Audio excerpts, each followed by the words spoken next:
मनोरमा सिंह से शुरुआत करना चाहूंगा। मनोरमा जी, आप बैठी हैं कर्नाटक में, बंगलुरु में है, बाजू में तमिलनाडु है, और तमिलनाडु से निकला है आज दृश्य। वहां विजय को रोकने के लिए क्या कुछ नहीं किया गया। हम जो कहते हैं कि संवैधानिक संस्थाओं का जितना मिसयूज, जो ब्लेम्स है, छूटता नहीं है, टूटता नहीं है सिलसिला। और लोक भवन नाम कर लीजिए, कुछ कर लीजिए, लेकिन वो चल रहा है, कैसे होता है। तो अब आज वहां वो जो फ्लोर टेस्ट है, जबरदस्त तरीके से पास किया उन्हें फ्लोर टेस्ट। वहां भी रोका गया था कि एक विधायक का नाम कट जाए, एक वोट से जीता था, उसे मताधिकार का जो है छीन लिया जाए अधिकार।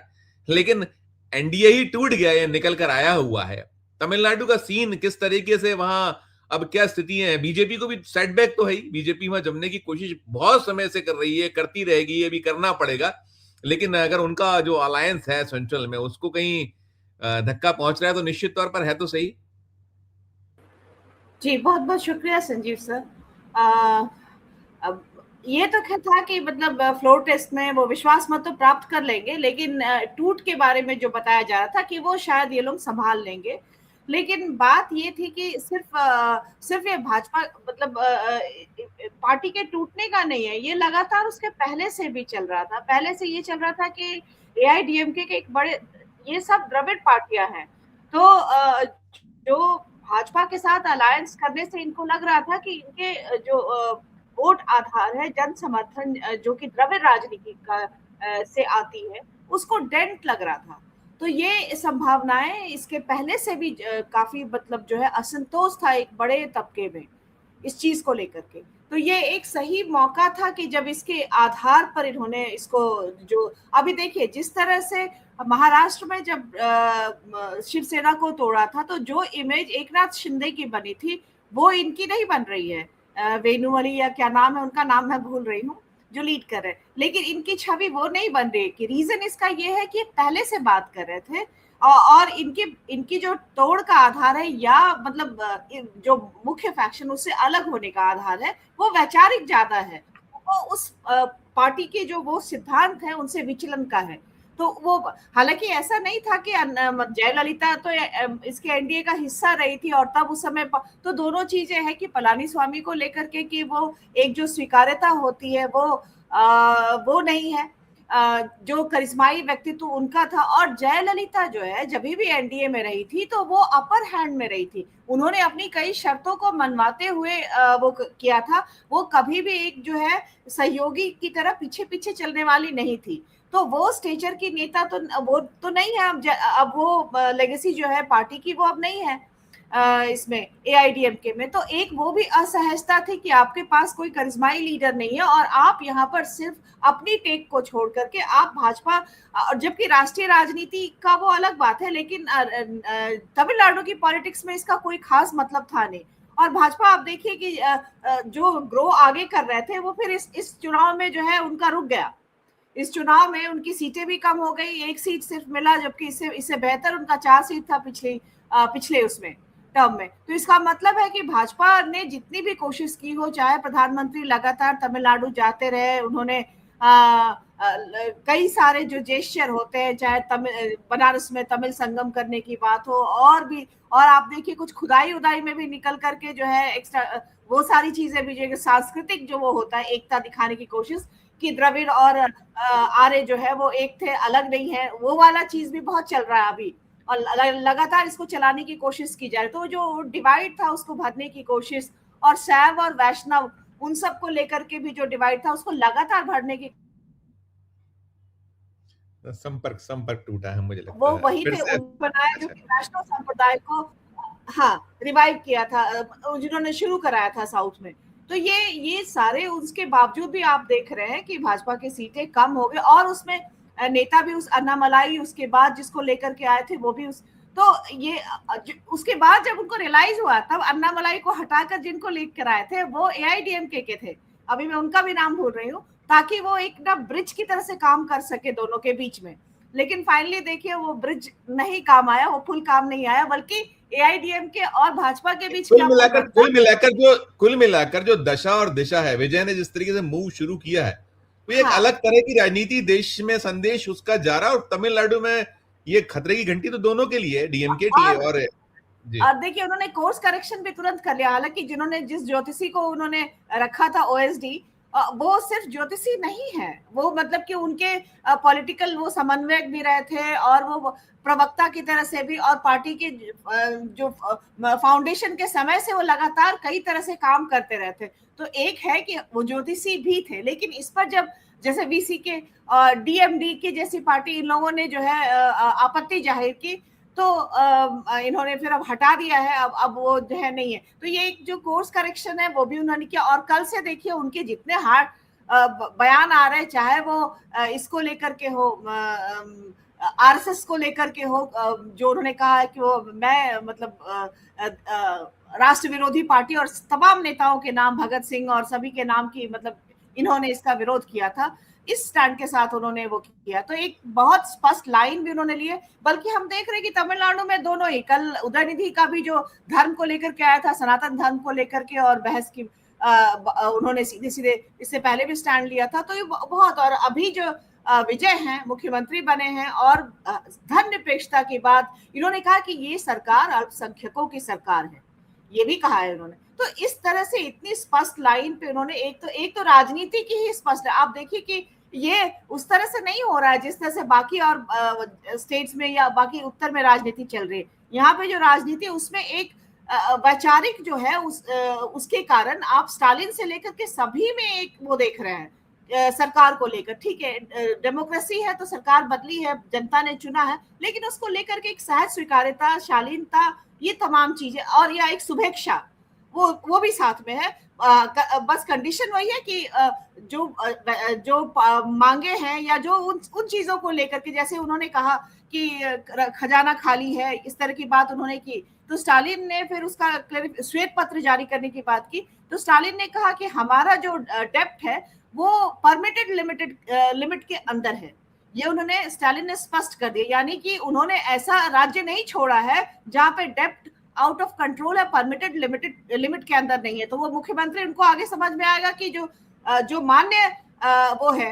आंकड़ा है, उसके अंदर अगर डेप्ट है तो वो ठीक है, वो मतलब स्वीकार्य होता है अर्थव्यवस्था के लिए। तो ये इस तरह से हम चीजों को जान देख रहे हैं तमिलनाडु में जब से ये है। राइट। मैं अनिल सिन्हा साहब के साथ, अनिल सर, ये देखिए जो हम कह रहे थे रियल लाइफ का जो हीरो है, वो रियल जो पॉलिटिक्स है उसमें उसने एक अच्छा जो ओपनिंग हम कह सकते हैं बढ़िया तरीके से लग रहा है। और वो जो हम नंबर्स की बात कर रहे थे, मैं अजय शुक्ला जी का स्वागत करूंगा, शुक्ला जी का 144 27 प्लस का आंकड़ा है। और ये लग रहा था जो अभी मनोरमा जी ने कहा, एक तो ये मसला इस पे आप, और दूसरा जो राहुल गांधी का हम देख रहे हैं लगातार, वो बहुत दो टूक, हमने जो कल रात वाला जो पूरा एपिसोड हुआ, एक हाई पॉलिटिकल एक ड्रामा कह लीजिए, या जो जरूरी भी था, उन्होंने उसकी आपत्तियां बड़ी तीखी और तलख। मैं कुछ चीजें दर्शकों को बताया था कि कल प्रधानमंत्री निवास पर एक बैठक का आयोजन था, शायद जो नहीं भिज्ञ हैं, क्योंकि हमारा अब नेशनल भी शुरू हो गया है, तो मैं हमारे दर्शकों का धन्यवाद करूंगा, हमें एक साथ इतने लोग देखना शुरू कर रहे हैं, और निरंतर हमें प्यार स्नेह बढ़ाइएगा, दीजिएगा। 60 दिन की लड़ाई रही है, 2 महीने बाद ओपन हुआ है, तो आपका बहुत प्यार चाहिए, आपका स्नेह चाहिए, आप जो देते रहे। तो अनिल सर, वो मैं दिखाता हूं जो उन्होंने कुछ आपत्तियां दर्ज कराई थी, जो मैं कह रहा था कि वो सीबीआई चीफ को चुनना था, और पहले भी उन्होंने आपत्ति की, बाकायदा उन्होंने अपने एक्स पे लिखा है, वो पत्र जारी किया है। उन्होंने वहां कल चीफ जस्टिस ऑफ इंडिया भी थे, और उन्होंने कहा भाई मैं रबर स्टैम्प तो नहीं हूं, मैं नहीं कराऊंगा मोदी जी। तो कुछ जो आपत्तियां मैं दिखा देता हूं उनकी, जो उस पे थी, वो देखिएगा, ये दर्शक देखें खासकर। उन्होंने जो उसको लेकर कंप्लीटली कहा गया उनकी ओर से कि सीबीआई निदेशक की नियुक्ति में पारदर्शिता का अभाव। वो कह रहे थे कि भाई ये जो चयन समिति की बैठक में जो 360 डिग्री मूल्यांकन रिपोर्ट और व्यक्तिगत मूल्यांकन रिकॉर्ड न मिलने पर जो उनकी कड़ी आपत्ति थी, फिर उसके अलावा उनका कहना था कि जो 69 उम्मीदवारों के रिकॉर्ड की जांच बैठक के दौरान ही करने को कहा गया, जो अर्थपूर्ण मूल्यांकन को असंभव बताता है। तमाम उनकी आपत्तियां। और फिर वो कह रहे हैं कि हमने जो है 5 मई ये जो 25 को, फिर उसके पहले 21 अक्टूबर 2025 को निष्पक्ष प्रक्रिया और ये सुझाव दिए थे, कोई जवाब नहीं दिया उसकी। उनका जो असहमति नोट है, जो डिसेंट नोट है, ये क्या आप इसमें दोनों तीनों पे क्या टिप्पणी कीजिएगा? एक तो जो हम तमिलनाडु में उदय होते देख रहे हैं राजनीति नए तरीके की, और फिर ये जो बहुत साफ तौर पर इसको लेकर अभी बहुत तलखियत कर बोलते रहे वो सारी चीजें। अनिल जी देखिए, वो तमिलनाडु में क्या है कि तमिलनाडु में जो फिल्म के बारे में जो है मामला, वो ऐसा नहीं है वहाँ द्रविडियन जो द्रविड़ मूवमेंट हुआ, सोशल जस्टिस मूवमेंट पेरियार के नेतृत्व में, उसका एक अभिन्न हिस्सा था फिल्म और थिएटर, सारा कल्चरल मूवमेंट।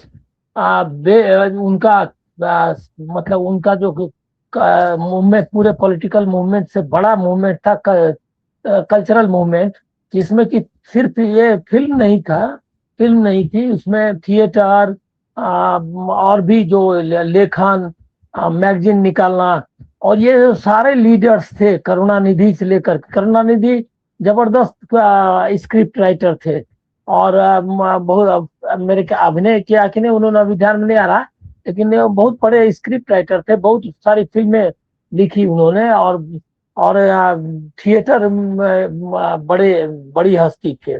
इसी तरह से अन्ना दुरै या एमजीआर, सारे लोग ये लोग सब निकले हुए थे द्रविड़ मूवमेंट, जो जिसका कि एक बड़ा हिस्सा फिल्मों के जरिए उन्होंने फिल्म, थिएटर, आर्ट के और बाकी परफॉर्मिंग आर्ट्स के गायन सब में थे।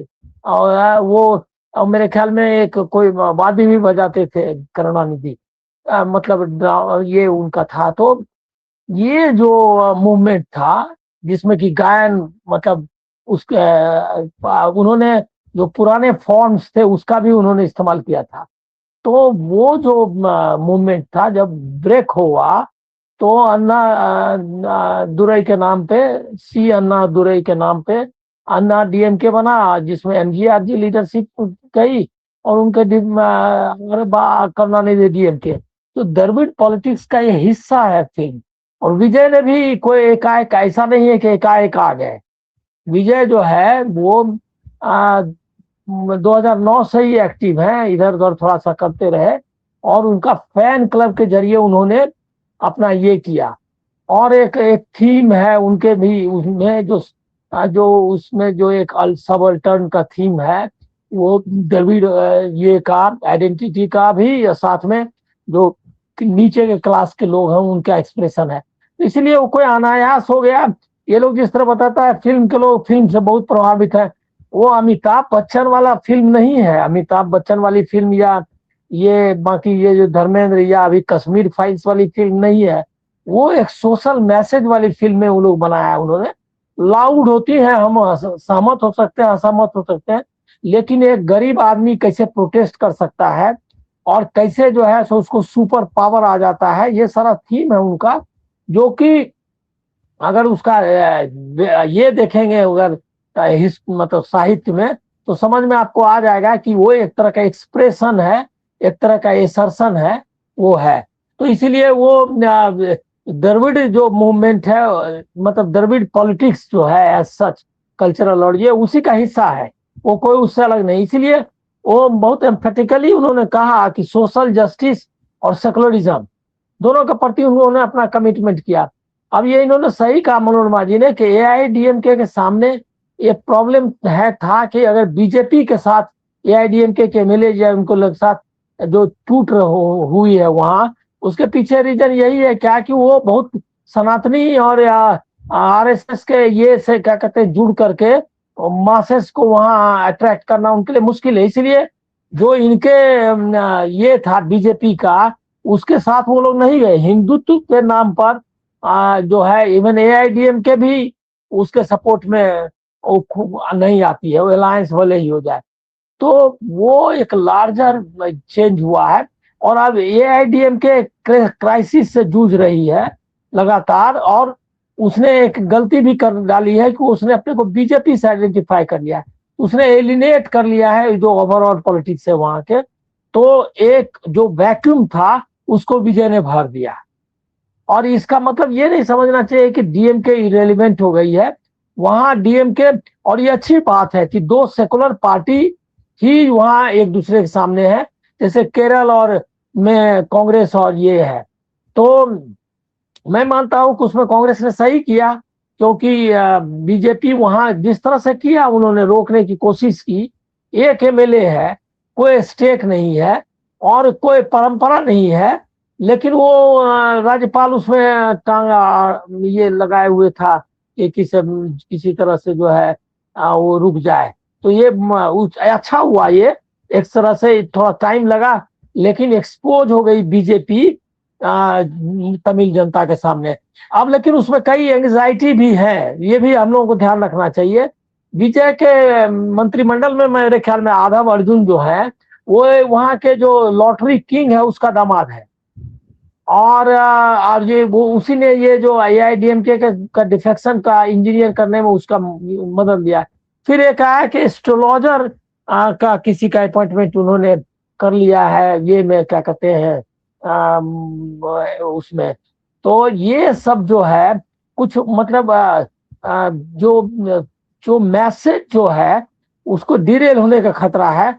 उसको कैसे वो मैनेज करते हैं ना, वेट करना चाहिए उनके लिए।